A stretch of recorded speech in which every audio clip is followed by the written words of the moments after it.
Tiba-tiba Bu Nur menghadap ke Pak RW sambil bilang, "Pak RW, saya minta diadakan sumpah pocong buat membuktikan kalau saya nggak mencuri dan juga kematian buat yang mencuri." Pas sampai di rumahnya Mbak Nia, Bu Nur langsung dipukulin sama warga. Di situ Zaskia berusaha melindungi ibunya sampai bibirnya ini berdarah.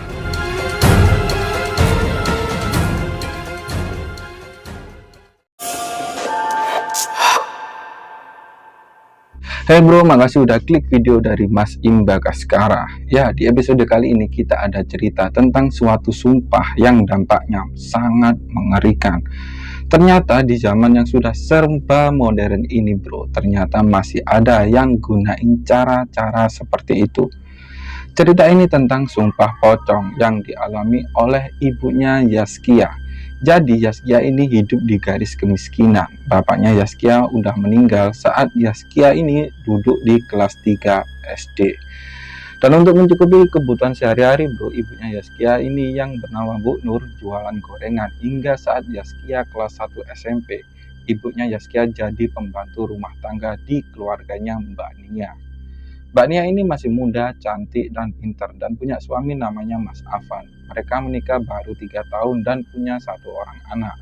Dan untuk Bu Nur, ibunya Zaskia, pekerjaannya ya seperti ART pada umumnya bro, bersih-bersih, masak-masak, dan lain sebagainya.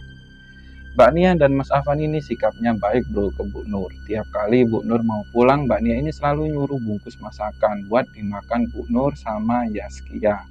Kadang juga Bu Nur sama Zaskia ini bro diajak liburan. Pokoknya nih keluarga sikapnya baik banget gitu loh bro ke Bu Nur dan Zaskia. Hingga kelas 3 SMA terjadi sesuatu tragedi. Saat itu malam hari, Zaskia sama ibunya sedang makan. Tiba-tiba ada warga yang gedor-gedor pintu rumahnya. Kenceng banget bro gedorannya. Saat Zaskia buka pintunya tuh ternyata udah ada beberapa warga. Dan salah satu warga langsung masuk dan meminta ibunya. Gak pakai lama, Bu Nur udah dipegangin sama 2 orang, dibawa ke rumahnya Mbak Nia. Di situ Zaskia juga ikut dibawa bro, dan di sepanjang jalan mereka diteriaki, "Maling, maling, maling, maling." Bahkan ada salah satu warga yang mukul kepalanya Bu Nur. Sesampai di rumahnya Mbak Nia bro, Bu Nur sama Zaskia langsung didudukin di lantai bawah. Di situ sudah ada Mbak Nia, Mas Afan, saudaranya Mas Afan yang bernama Mbak Siska, dan suaminya Mas Reza, Pak RW, Ustadz Fikri, dan banyak sekali warga.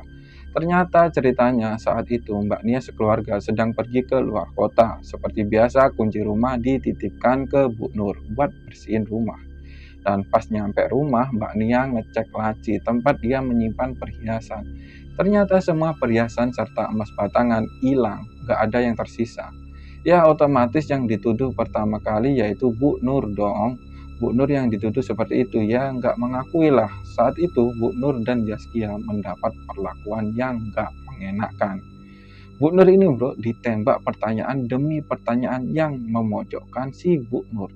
Ditambah lagi warga yang terus memprovokasi. Pokoknya saat itu situasi chaos bro. Karena Bu Nur terus-menerus gak mengakui, ya akhirnya malam itu Bu Nur sama Zaskia diizinkan pulang diantar oleh Pak RW sama Ustadz Fikri. Keesokan harinya Mbak Nia datang tuh ke rumahnya Zaskia. Zaskia yang saat itu bukain pintu dan tahu yang datang adalah Mbak Nia. Sebel banget tuh, sempet mau ngusir tuh, tapi dihalangi oleh Bu Nur. Di rumah itu Mbak Nia menanyakan tentang perhiasan ke Bu Nur. Sambil megangin tangannya Bu Nur tuh, Mbak Nia ini bilang, "Bu, ibu sudah saya anggap ibu saya sendiri. Gak apa-apa kalau ibu yang ngambil, balikin aja ke saya. Saya janji bu gak akan bilang ke warga." Bu Nur yang merasa gak ngambil sambil nangis bilang ke Mbak Nia, "Ya Allah Nduk, sumpah ibu gak ngambil. Lagian juga buat apa ibu ngambil Nduk? Kamu udah sangat baik ke keluarga ibu."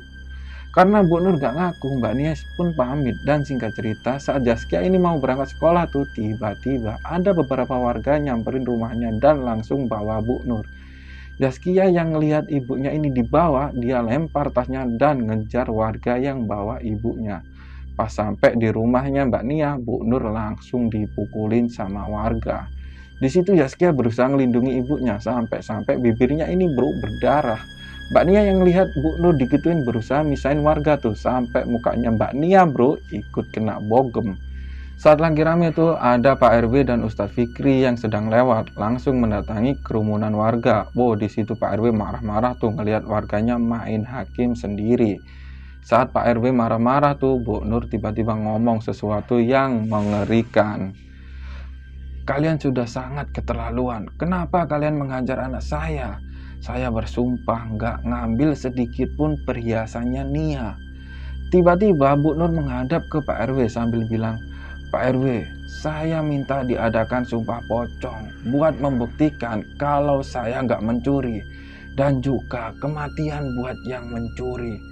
Wow, ngedenger itu para warga langsung kicep tuh karena mereka tahu konsekuensi dari ritual sumpah pocong. Ustadz Fikri sempat memperingatkan Bu Nur, tapi Bu Nur nggak bergeming. Tiba-tiba saat situasi lagi tegang tuh, si Zaskia tiba-tiba ngomong ke para warga.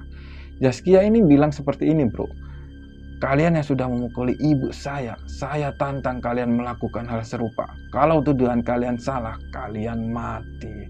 Bu Nur yang mendengar ucapan anaknya tuh langsung menegur, jangan Duk, mereka nggak tahu. Tapi Bu, mereka sudah kurang ajar. Sudah, biarin ibu aja yang melakukan sumpah ini.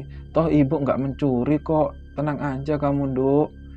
Singkat cerita, setelah berunding dan disaksikan sama Mbak Nia, Mas Afan, Ustadz Fikri, dan Pak RW, akhirnya disepakati kalau ritual sumpah pocong diadakan besok hari sehabis sholat asar di musola dekat rumahnya Mbak Nia. Keesokan harinya sumpah pocong dilakuin. Bu Nur disuruh ngambil air wudhu. Setelah selesai, Bu Nur dikafani layaknya jenazah. Dan setelah itu Bu Nur membacakan sumpah. Saya bersumpah, saya tidak mencuri perhiasan dari saudari Nia Indrawati. Jika saya berbohong, saya siap menanggung akibatnya. Dan jika saya tidak berbohong, maka si pencuri yang akan menanggung akibatnya. Setelah melakukan sumpah pocong tuh, Bu Nur dan Zaskia pulang ke rumah diantar sama Pak RW dan Ustadz Fikri. Takutnya para warga main hakim lagi. Sesampai di rumah, Ustadz Fikri sempat memperingatkan konsekuensi dari sumpah pocong tersebut. Tapi Bu Nur menanggapi dengan santai. Hari-hari pun berjalan seperti biasa, nggak ada kejadian apapun. Bu Nur dan Zaskia sehat tanpa ada kekurangan apapun. Di sini tiap hari Mbak Nia dan Mas Afan selalu lewat depan rumahnya Zaskia, kayak mantau gitu bro. Di situ Zaskia cuek aja tuh. Bahkan saat Mbak Nia nyapa Zaskia nggak ngerespon sedikit pun. Ya masih sakit hati lah bro, ibunya dituduh maling. Tempat seminggu setelah acara sumpah pocong tersebut, Zaskia dapat kabar kalau Mas Reya, iparnya Mas Afan, meninggal dunia dengan keadaan mengenaskan. Esok harinya Mbak Nia, Mbak Siska, Pak RW, Ustadz Fikri, dan beberapa warga datang tuh ke rumahnya Zaskia. Oh, di situ Zaskia sempat emosi tuh. Pikir Zaskia, ini orang mau ngapain lagi gitu loh. Pas Mbak Nia ngeliat Bu Nur yang lagi jemur pakaian, dia langsung sungkem tuh. Bu, maafin Nia sudah nuduh ibu nyuri. Bu Nur yang masih ngeblank tuh buru-buru bangunin Mbak Nia dan ngajak masuk ke dalam rumah. Ternyata bro, usut punya usut, yang nyuri perhiasan Mbak Nia adalah si Mas Reza. Saat kematiannya Mas Reza, Mbak Nia dan Mas Afan diceritain sama adiknya tuh, yaitu Mbak Siska, si istri mendiang Mas Reza. Dan Mbak Siska ini taunya saat Mas Reza ini udah sakit parah bro. Pas mau balikin ke Mbak Nia, Mas Reza keburu koma. Jadi saat Mbak Nia dan Mas Afan liburan, kan kunci dititipin tuh sama Bu Nur. Saat Bu Nur sibuk bersihin rumah di lantai 2 gitu bro, Mas Reza ngedep-ngedep masuk tuh langsung menuju ke kamarnya Mbak Nia. Rencana mau nyuri laptop tuh, tapi malah ketemu perhiasan dan emas batangan. Ya udah tuh akhirnya itu yang diambil. Usut punya usut, Mas Reza tega ngelakuin itu karena dia terjebak pinjol.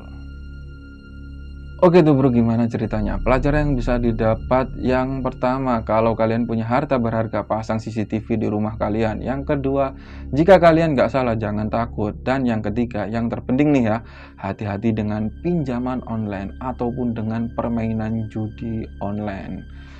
Sebelum berpisah bro, bagi kalian yang belum subscribe, ayo subscribe dulu biar gua lebih semangat untuk nyeritain cerita horor atau mistis ke kalian. Gua pamit undur diri dan sampai jumpa di episode selanjutnya. Dah.